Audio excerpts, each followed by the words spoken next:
आज हम बात करेंगे सीबीएसई के सचिव अनुराग त्रिपाठी साहब से, क्योंकि सीबीएसई की परीक्षाएं रद्द कर दी गई हैं। अब बहुत सारे विद्यार्थियों के मन में बहुत सारी दुविधा है, कुछ सवाल हैं। सर, आपका बहुत बहुत स्वागत है, आपने वक्त निकाला एनडीटीवी इंडिया से बातचीत करने के लिए। और मेरा पहला सवाल आपसे यही है, बहुत सारे बच्चों से जो मैं हमारे फीडबैक हमें मिला है कि आपने कहा कि आप 2 हफ्तों में मूल्यांकन करेंगे, तो किस आधार पर करेंगे वो मूल्यांकन, क्या फॉर्मूला होगा? मनोरंजन जी, सबसे पहले तो मैं आपके चैनल के माध्यम से ये जरूर बताना चाहूंगा कि तनाव था बच्चों का, पेरेंट्स का, वो तनाव खत्म हो चुका है।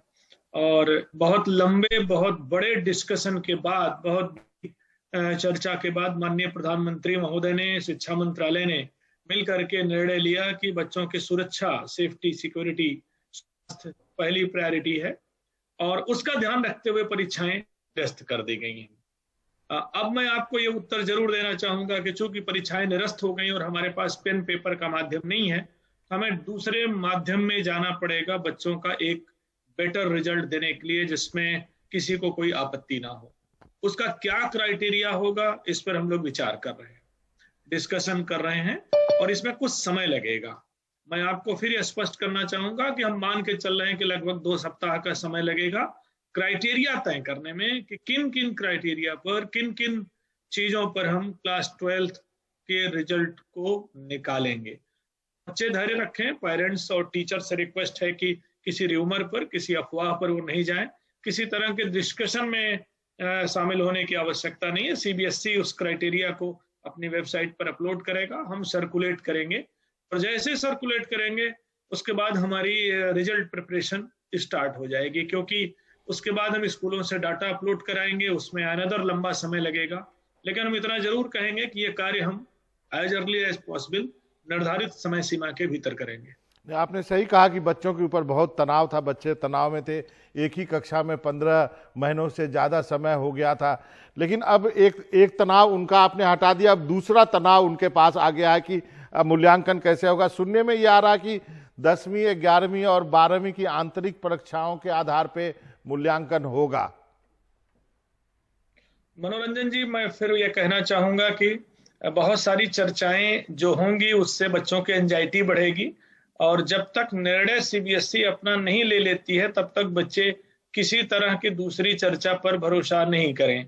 वो जो क्राइटेरिया होगा उसमें विचार किया जा रहा है और समय लगेगा, तो उसमें अभी मैं इस स्थिति में कि मैं क्राइटेरिया के कुछ बिंदु आपसे शेयर कर सकूं। तो 12वीं की परीक्षा के लिए मेरा उत्तर पुनः आपसे यही है, बच्चों से यही है कि वेट करें और जो भी क्राइटेरिया होगा पूरे देश से डिस्कस करके, आपके टीचर से, प्रिंसिपल से, स्पेशलिस्ट से, उन सब के ऑलरेडी हम टच में हैं, बहुत सारे सजेशंस हमारे पास हैं।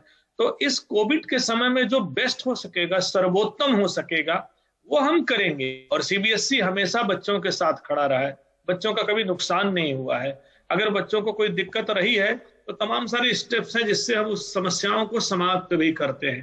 तो मैं फिर यही कहूंगा कि वो क्राइटेरिया अभी इंतजार करना पड़ेगा कुछ दिन तक, वो हम आपसे शेयर करेंगे, हम डिस्कस करेंगे और बताएंगे। जहां तक 10th की बात है, अगर आप 10th के देखें तो वो क्राइटेरिया हमने सर्कुलेट कर दिया है, पब्लिक डोमेन में है, जहां हमने ये बताया है कि हर विद्यालय के रिजल्ट के लिए एक कमेटी होगी जिसमें 8 मेंबर होंगे, प्रिंसिपल उसको चेयर करेंगे, दूसरे स्कूल के लोग भी मेंबर होंगे और बच्चों के pre board, term, unit test, previous performance और भी बहुत सारी चीजों को देखते हुए कमेटी इस निष्कर्ष पर पहुंचेगी कि उसका बेहतर रिजल्ट, परिणाम, मार्क्स क्या हो सकता है। 12th का क्राइटेरिया अभी बना नहीं है, थोड़ा सा समय लगेगा, तो इसके लिए वेट करें और धैर्य रखें। अंजलि भी हमारे साथ। अंजलि जी सर, एक चीज, क्योंकि हम बहुत से बच्चों से बात कर रहे थे जब 12वीं का ये फैसला आया था, एक चिंता जो उन लोगों की थी, उनकी थी जो बाहर जाना चाहते हैं पढ़ने के लिए। वो कह रहे थे कि अगर ज्यादा वक्त लग गया तो हम लोगों के लिए परेशानी होगी, अलग अलग यूनिवर्सिटीज का किस तरीके से आंकलन होगा, वो कैसे एक्सेप्ट करेंगे, तो ये सब चीजों में उनके लिए भी वक्त लग जाएगा। तो क्या इसके बारे में भी आप लोग सोचेंगे? देखिए, मैं यहाँ पुनः स्पष्ट करना चाहूंगा, चूंकि ये निर्णय बहुत सही समय पर हुआ है और हमारे पास ऑलमोस्ट 2 मंथ का टाइम है। यूनिवर्सिटी या कॉलेज जो भारत में है या जो फॉरेन कंट्रीज में है, हम सबको ये सूचना हमारे आपके पास है कि ऑलमोस्ट मिड प्रोसेस शुरू करेंगे, तो हमारे पास 2 महीने का पर्याप्त समय है। तो बच्चों को एडमिशन को लेकर हायर इंस्टीट्यूट में एंट्रेंस में जाने को लेकर के कोई कष्ट नहीं होगा। ऐसा नहीं होगा कि बच्चों हायर अप्स में नहीं हो रहे हैं, फॉरेन कंट्रीज में नहीं हो रहे हैं क्योंकि रिजल्ट नहीं निकला। हम इतना जरूर आपको एश्योर करते हैं, समय सीमा हम नहीं बता पाएंगे क्योंकि एक प्रक्रिया है और उसमें करोड़ों डाटा हमें लेना पड़ेगा। 14 लाख बच्चे हैं, मोर देन 5-6 सब्जेक्ट्स हैं और उसमें भी इंटरनल, प्रैक्टिकल तमाम सारे मार्क्स लेने पड़ते हैं। मैं यही कहूंगा कि समय सीमा निर्धारित तो हम नहीं कर सकते, लेकिन इतना जरूर एश्योर करेंगे कि हमारा रिजल्ट समय पर निकलेगा और जब भी प्रोसेस हायर इंस्टीट्यूट्स की या फॉरेन कंट्रीज की स्टार्ट होगी एडमिशन की, उसके पहले हम बच्चों को परिणाम देने की स्थिति में होंगे। दो क्वेरी है बच्चों की सर। एक तो यदि 11वीं का अंक यदि आप जोड़ेंगे तो बहुत सारे बच्चों का कहना है कि 11वीं में वो ज्यादा मेहनत नहीं करते हैं, 12वीं में ज्यादा मेहनत करते हैं। ये हुआ पहला। दूसरा, यदि 10वीं का आप जोड़ते हैं तो बहुत बच्चों ने साइंस छोड़ दिया, उनको मैथ अच्छा नहीं लगता था, वो उन्होंने अब आर्ट्स ले लिया, तो फिर कैसे होगा ये कैलकुलेशन? देखिए मनोरंजन जी, मैं फिर यही कहूंगा कि अभी क्राइटेरिया मार्केट में हमने नहीं दिया है, तो अभी बेहतर होगा कि हम इसी पर डिस्कस नहीं करें कि 10th, 9th, 11th क्या क्या चीजें देखी जाएंगी। पहले एक बड़ा क्राइटेरिया सर्कुलेट हो जाने दें, उस चर्चा को उसके बाद भी हम जारी रख लेंगे। तो मेरा निवेदन यही है कि चूंकि क्राइटेरिया अभी सर्कुलेट नहीं हुआ है, इसलिए किसी दूसरे इशू पर हम डिस्कस करेंगे तो बच्चों में एंजाइटी होगी, तनाव होगा। इसलिए मेरा निवेदन यह है कि अभी हम कंसंट्रेट करें इस विषय पर कि कुछ समय लगेगा क्राइटेरिया निर्धारित करने में, और जो भी क्राइटेरिया हम तय करेंगे, जाहिर है उसमें प्रिंसिपल, टीचर, पेरेंट्स, उनकी राय हमारे पास होगी। 10वीं का क्राइटेरिया ऑलरेडी हमने मार्केट में, पब्लिक डोमेन में दिया है।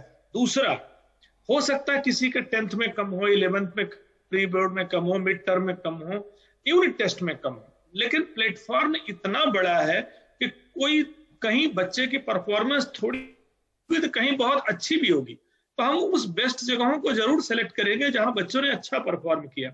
तो प्लेटफॉर्म इतना ब्रॉडर है, क्राइटेरिया इतना बड़ा है कि बच्चे की अच्छी जो उसकी एक्चुअल परफॉर्मेंस है, रिजल्ट उसके आसपास रहने की उम्मीद है। और एक चीज और, इन केस अगर किसी बच्चे को शिकायत होती है, एंजाइटी होती है, उसको लगता है कि हमारा रिजल्ट सही नहीं आया है, सीबीएसई ने जो दिए हैं हम उससे बेटर ले सकते थे, तो आफ्टर कोविड, जब कोविड नॉर्मल हो जाएगा, जब संकट खत्म होगा, जब सारी सिचुएशन हमारे आपके अकॉर्डिंग होगी, तो ऐसे एक्सेप्शनल स्थितियों में बोर्ड की परीक्षा देने का ऑप्शन भी दे सकेंगे। लेकिन मैं आपको अश्योर करता हूं कि ऐसी स्थितियां ना के बराबर होंगी, क्योंकि हम जो रिजल्ट निकालेंगे वो बहुत बड़े डिस्कशन, बहुत बड़ी एनालिसिस करेंगे और बच्चों को किसी तरह की कोई आशंका नहीं रखनी चाहिए। एक सवाल है कि सर, दिल्ली यूनिवर्सिटी के वीसी ने कहा है कि एडमिशन की प्रक्रिया जो है वो सीबीएसई से सलाह करके तय करेंगे। क्या आपको लगता है मौजूदा स्थिति को देखते हुए? रंजन जी, आपकी आवाज नहीं सुनाई पड़ रही है। मेरा सवाल है कि दिल्ली यूनिवर्सिटी के वाइस चांसलर ने कहा है कि वो एडमिशन की प्रक्रिया सीबीएसई से सलाह मशविरा करके तय करेंगे।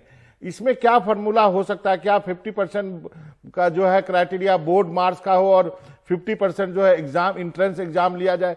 क्या हो, आप ऐसी स्थिति है कि जब रिजल्ट नहीं आए हैं तो कॉलेजों के लिए एग्जाम हो जाए, सेंट्रल एग्जाम हो जाए? देखिए, मैंने पहले भी ये सूचना दी है और बता रहा हूं दोबारा कि हम लोग ऑलरेडी यूजीसी के, यूनिवर्सिटीज के, कॉलेजेस के टच में हैं और उन्हें भी इस कोविड की समस्या को बारे में पता है। हायर इंस्टीट्यूट्स को मालूम है कि हमारे ज्यादातर स्टेट में परीक्षाएं नहीं हुई हैं, उनको भी पता है कि हमको रिजल्ट देने में समय लगेगा, तो हमारा और उनका दोनों का अलाइनमेंट लगातार चल रहा है, तो हमसे अलग होकर के कार्य नहीं कर रहे। जहां तक आपने सूचना दी दिल्ली यूनिवर्सिटी के वाइस चांसलर के बारे में, मेरा सिर्फ यही कहना है कि यूनिवर्सिटीज अपना क्राइटेरिया बनाती हैं और अगर वो हमसे सलाह लेती हैं तो हम जरूर उनको उचित सलाह देंगे और हम वही सलाह देंगे जो बच्चों के लिए यूनिवर्सली सही हो, जिससे किसी बच्चे का नुकसान नहीं हो और हर बच्चे का बेनिफिट हो। तो अगर वो हमसे सलाह लेंगे तो कोई ना कोई सलाह हम उनको जरूर देंगे, बट चूंकि ऐसी कोई जानकारी अभी मेरे पास नहीं है, तो मैं यही कहूंगा कि अगर यूनिवर्सिटी या हायर इंस्टीट्यूट कोई क्राइटेरिया फिक्स करते हैं तो सब पर लागू होगा, इसलिए किसी को चिंता करने की आवश्यकता नहीं।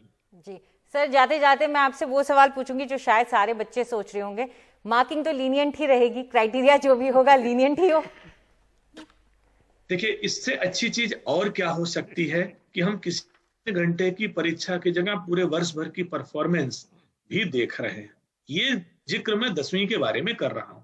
इसका अगर सोचिए कि परीक्षा कैंसिल नहीं होती तो रिजल्ट बच्चे का वही निकलता जो 3 घंटे में उसने एग्जाम दिया था, और हो सकता 3 घंटे में किसी की परफॉर्मेंस एवरेज रही हो, कोई ना दे पाया हो, किसी की तबीयत खराब हो, कोई कारण हो।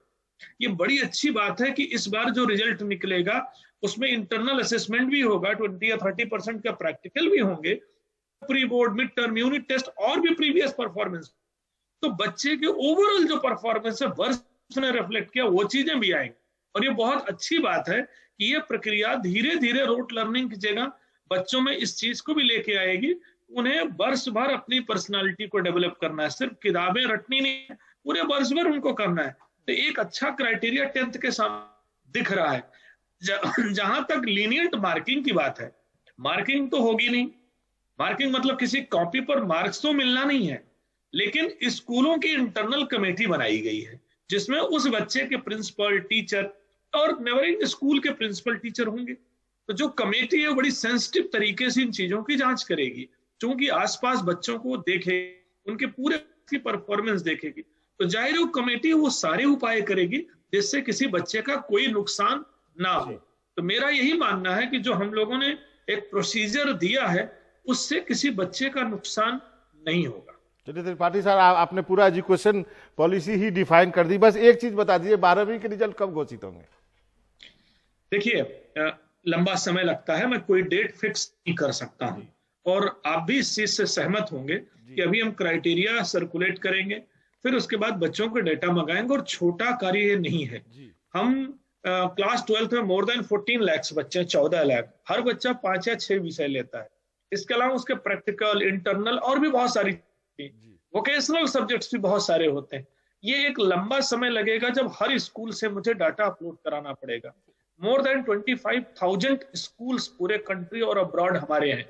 25,000 स्कूलों से 15 लाख बच्चों का एक डाटा लेने में समय लगेगा। तो इंस्टेड ऑफ दिस कि हम रिजल्ट 1 महीने में निकालेंगे कि 2 महीने में निकालेंगे कि 15 दिन में निकालेंगे, ये अननेसेसरी एक रेस शुरू होगी जो हर बच्चे परेशान होंगे। मैं यही कहूंगा कि पेशेंस रखें बच्चे, और बच्चे भी जानते हैं कि जब बच्चों की परीक्षा फरवरी में शुरू होती थी तो रिजल्ट उनका मई में निकलता था, 2 महीने 2.5 महीने लग जाते थे। तो हम यही कहेंगे, धैर्य रखें, निर्धारित समय सीमा में करेंगे, जल्दी से जल्दी करेंगे, एज फॉर एज पॉसिबल।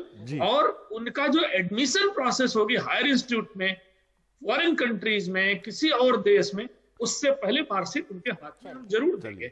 हम ऐसा सारा उपाय करेंगे जिससे बच्चों को जल्द से जल्द रिजल्ट मिले और अपने अगले सेशन की, अगली दिनचर्या की शुरुआत कर सके। बहुत बहुत शुक्रिया सर। ये राहत की बात है कि जो दूसरे एडमिशन है उनसे पहले आ जाएगा रिजल्ट। शुक्रिया हमें ये बताने के लिए, हमसे चर्चा करने के लिए सर। Thank you.